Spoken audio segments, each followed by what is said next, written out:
The big news right now is the shooting of Congresswoman Gifford, along with several other people, including a federal judge and a 9-year-old little girl. One of her staffers was also killed, I believe.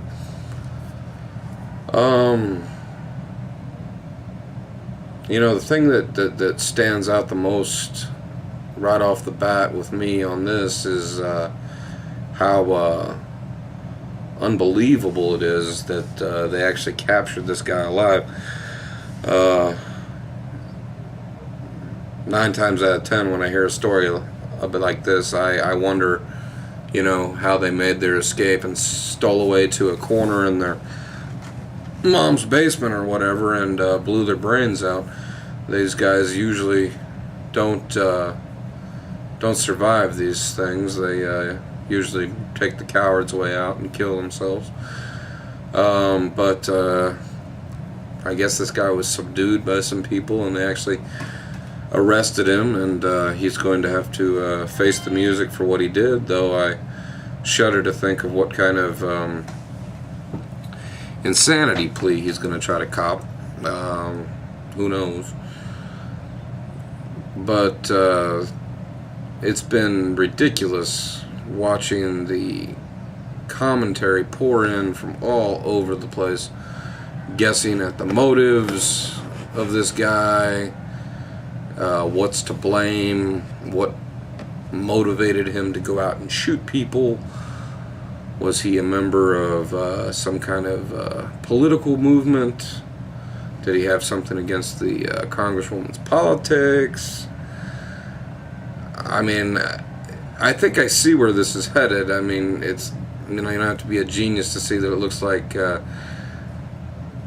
think most media outlets are probably going to try to paint this guy as some kind of right-wing wackadoo who was, you know, had a grudge with a liberal politician and decided that he wanted to go and give her what for. I'm sure that they're combing through his satellite records at home, all of his email and stuff like that. I bet they will be giddy as fuck if they find out that this guy was a fan of Glenn Beck or something like that, because that'll just make perfect fodder for the news. You know, I wonder what their reaction will be if this guy was a member of the Huffington Post or the Daily Coast, or maybe he's a fan of Keith Olbermann. I'm sure that would get marginalized, but if he was a fan of Glenn Beck, well, then it would be milked for every cent. I've seen so many comments already from Congress people, from people in the power structure, talking about the barrage that we receive from talk radio, from TV, that incites unbalanced people to take action that they wouldn't normally take if they weren't incited by people's words, I guess. I mean, I don't even know what to say to that. First of all, that's a load of shit, okay? I'm a conservative. I have a license to carry a firearm. But, you know what? I have great disagreements with a lot of politicians out there, but I don't wish them harm. I don't wish them ill will. I don't wish them death. And neither do 99% of other logical and right-minded thinking people out there. And I really hope that the public opinion on this will, you know, have a little bit of reality involved with it when they start to place the blame for this horrible tragedy. Where do we place the blame for this horrible tragedy? Well, how about we place the blame with what's this guy's name? Jared Loughner, 22 years old, from apparently Tucson, Arizona. Now, as far as I can see, he's the guy who had the gun, went to the Safeway where this congresswoman was having her town hall or whatever and started blasting. So what's to blame? Well, he's to blame. He went out and did this. As far as why he did it, who knows? And quite frankly, who gives a fuck why he did it? I don't want to understand. What good can possibly come from understanding the crazy ass mind of somebody like this? This guy is nuts. Who knows why he did it? Who cares?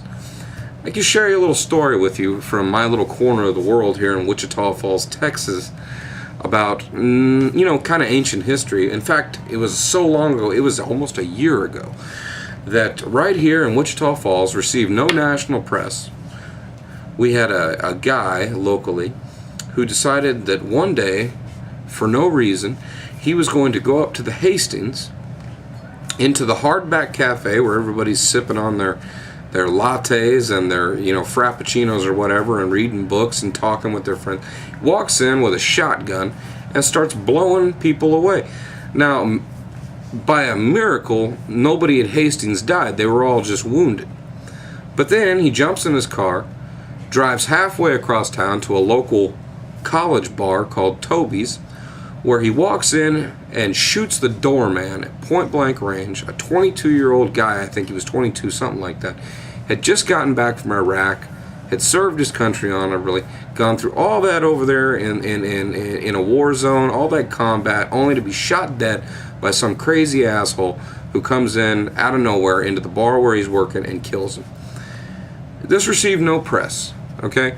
And I guess because the people weren't high profile, it wasn't worthy of delving into the psyche of the person to try and figure out why he did it. We still don't know why he did it. We know from accounts from his girlfriend and from his family that he was a loner, he was troubled. In fact, I think he even smoked marijuana. They said that this guy smoked marijuana. Now, do you honestly think that I'm going to sit here and say that people who smoke pot are going to go out and kill people? Give me a break, okay? But you know what? There's going to be people out there that are going to draw that conclusion. Just the same way that these stupid assholes are drawing the conclusion that he listened to right-wing talk radio, or maybe he watched Fox News, oh no, and decided that, that implanted the idea in him, and he was going to, by God, go out and strike a blow for liberty by shooting this poor lady and a 9-year-old little girl. Let's grow up here. Okay, sometimes people get a weed up their ass and they're unbalanced and they don't know any other way to react than to pick up a gun and go and kill a bunch of people. It happens all the time. Usually it's not somebody who is a member of Congress or has this high, power position or whatever.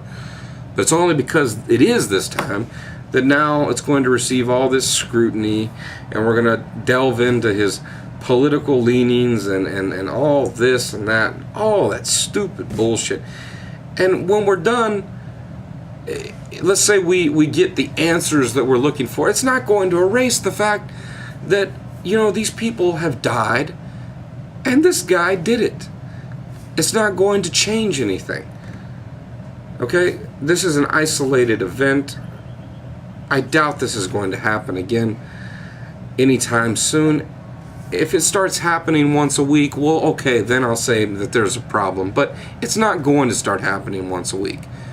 Okay? It already happens all the time. We just don't give it as much credence because usually it's not a member of Congress. Usually it's some poor schlep up at the mall who's trying to buy himself a new pair of blue jeans for work, who ends up getting blown away, and some asshole, with an AK-47 decides that a mall is the best place to target where he can get lots of innocent people, and people in his crosshair. We're starting to resort to looking and grabbing at everything we can to try and find a reason. Why do we have to have a reason? Who cares what the reason was? They did it. Let's find a way to deal with it and move on. There's nothing that we need to change. There's nobody that we need to take off the air. There's nobody that we need to blame other than the person who did this. Anyway, that's my 2 cents on it.